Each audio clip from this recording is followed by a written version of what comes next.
Les travaux du GIEC sont divisés en 3 volets. Le premier volet, qui a été dévoilé l'été dernier, porte sur la mesure de l'augmentation de nos émissions et des températures.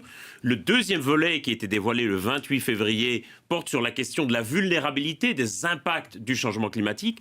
Et le troisième et dernier volet porte donc sur ce que l'on peut faire pour réduire nos émissions. Et donc, il faut bien être conscient que le rapport ne va pas dire aux politiques ce qu'ils doivent faire. Ce ne sont pas des rapports prescriptifs. Par contre, il passe en revue différentes options et estime le potentiel et le coût de chacune des options. Certains disent que finalement, on a déjà toutes les solutions en main, mais qu'il faut les déployer à une échelle bien plus grande si on veut vraiment agir concrètement. Ah, bien sûr, en réalité, nous avons aujourd'hui à notre portée toutes les solutions technologiques qui nous permettraient de tenir les objectifs de l'accord de Paris. Le problème, c'est qu'on a énormément de mal à se défaire des énergies fossiles. Le mix énergétique mondial est encore composé aujourd'hui à 84% d'énergie fossile. Il y a 20 ans, c'était 86%. Donc sur 20 ans, on est à peine parvenu à réduire de 2% la place des énergies fossiles dans le mix énergétique mondial.